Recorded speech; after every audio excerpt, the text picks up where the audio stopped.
Videos as well from the morning ceremony and the evening ceremony. And here he is. Okay,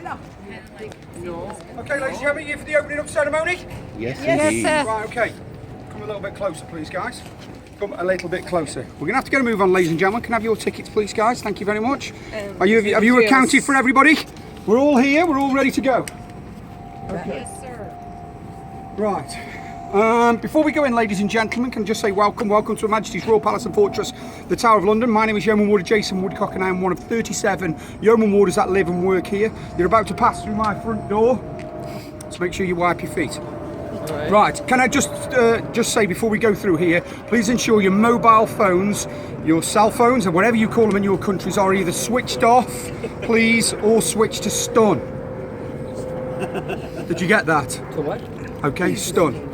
Stun? Stun. Turn it off, in other words. Turn your mobile phones off, because if your phone sounds or rings during this ceremony, you will die of embarrassment, because I'll make you come to the front and tell a joke. Right, ladies and gentlemen, are you all ready? Yes, Good. sir. Follow me, please, guys. Thank you.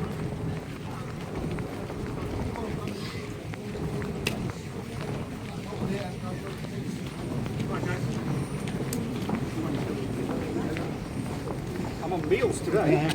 Follow me, guys. Are you all right?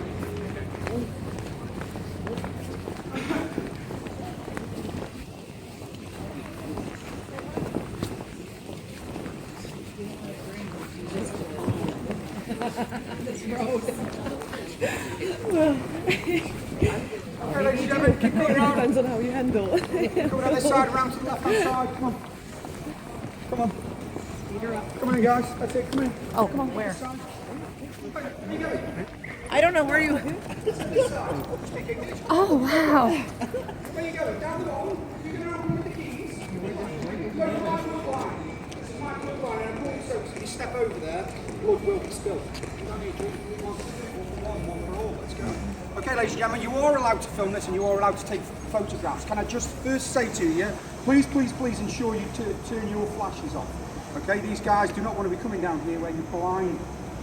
Okay, we don't want any of that, but welcome to the opening ceremony. Now, the opening ceremony itself, ladies and gentlemen, is, let's say, a much younger ceremony than the closing ceremony. This one is only 200 years old, okay, where the closing up ceremony dates back to the year 1280, which, of course, was round about the completion of the outer wall. Good morning, Steve. You okay? Morning, Jake. So today, what you're going to see on this opening up ceremony, you're going to see the Chief Yeoman Warder. He's going to emerge from the Bywood Tower, just down there on your left-hand side. Can you see those big gates?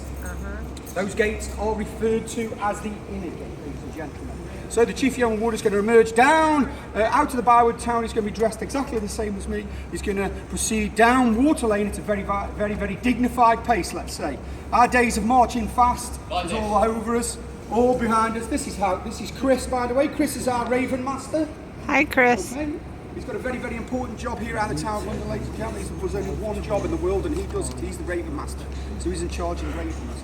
I may be able, if I get time, to tell you more about that. So let's get back to it. The Chief Yeoman Warder. Phew, I mentioned him a few times now. So he's going to move down Water Lane, and he's going to be carrying a set of keys in his hands.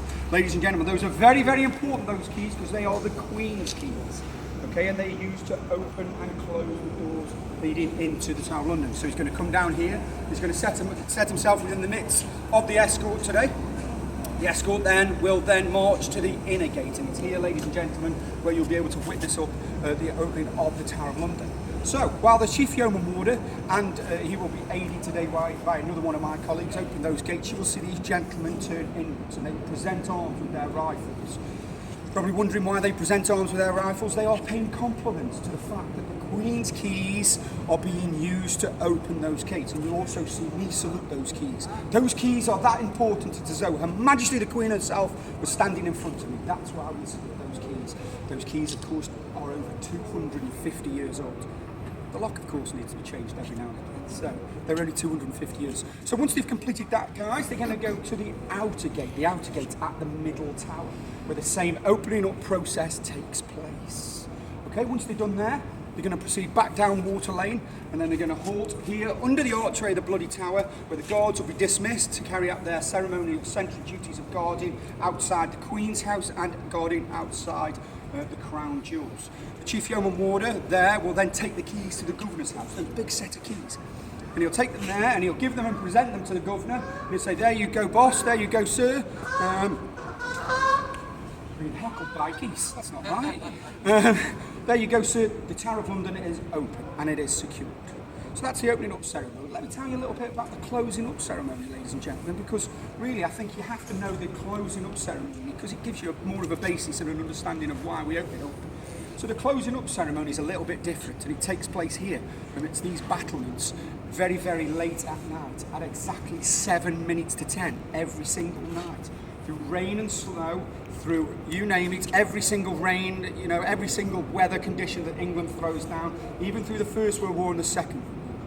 So the only thing that is different, now if you can imagine this, it is done and it is set at night. So let's put ourselves back to 1280. There's no street lamps, there would have been a mist coming up just where we're standing now, off the River Thames, also down here. So the locking up, of course, is the most insecure time, okay? It's the time where we could have potentially been attacked. So of course that's why the Chief Yeoman Warder collects his armed escorts. And then as they proceed down Water Lane, having locked and secured the outer gate, a guard will come from the guard box just to your right hand side, move the ram to here. Wanting to know who's coming down Water Lane, he will issue his challenge. Halt! Who comes there? Of course the Chief Yeoman Warder's response will be the keys. Whose keys? Queen Elizabeth's keys. Well, essentially we have with that. Pass Queen Elizabeth keys for all as well. And that's the only difference. There's a big ceremony that takes place there. So the ceremony is about to start now, ladies and gentlemen. Can I ask you please, no talk. Enjoy. Turn that way, young lady.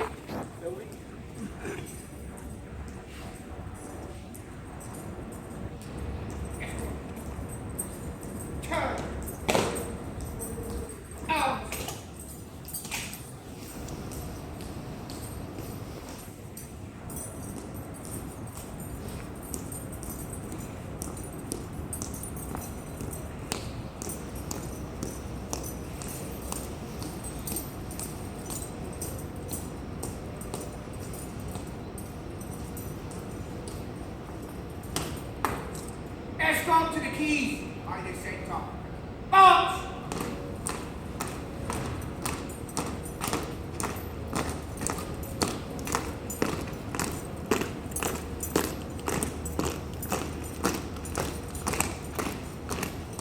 Ladies and gentlemen, proceeding to the inner gate where they're going to watch them opening up those gates. Anyone trace their roots back to Scotland at all? From the Scots Guards. Just so you know, ladies and gentlemen, while you're watching this, I'm just going to be talking, so please enjoy this.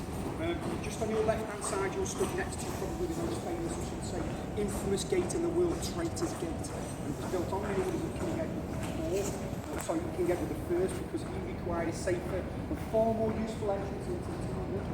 Rather than travelling through those, let's say, dung-infested streets of London where convoys were attacked, stores were stolen, he instead decided to use the River Thames as a highway. So in order to gain entrance into the Tower of London, he had to have a hole knocked through his outer defensive wall. So high tide boats, including the Royal Barge, could enter through this gateway and unload their cargo in safety. Therefore, this gateway was originally known as the Watergate. Watergate, any Americans here today? Oh yeah. Yes. Hello guys, welcome. I won't be mentioning much about our Watergate today because it is a short ceremony. However, our Watergate's probably a bit more silent from yours, so thankfully I won't be talking about the Watergate, the Boston Tea Party, the Liberty Bell. So, but just think guys, if you, my American friends, if you paid your taxes, all this could have been yours. just so. However, its name was indeed changed to Traitor's Gate due to the large numbers of alleged traitors that of course entered this mighty fortress through those horrible grim gates. And amongst them of course the four Queens of England. Queen Anne Boleyn, who of course was executed here in 1536, Queen Catherine IV, Lady Jane Grayson 12 years later, who was Princess Elizabeth Tudor, would later go on to become Queen Elizabeth I. You all heard of Guy Fawkes?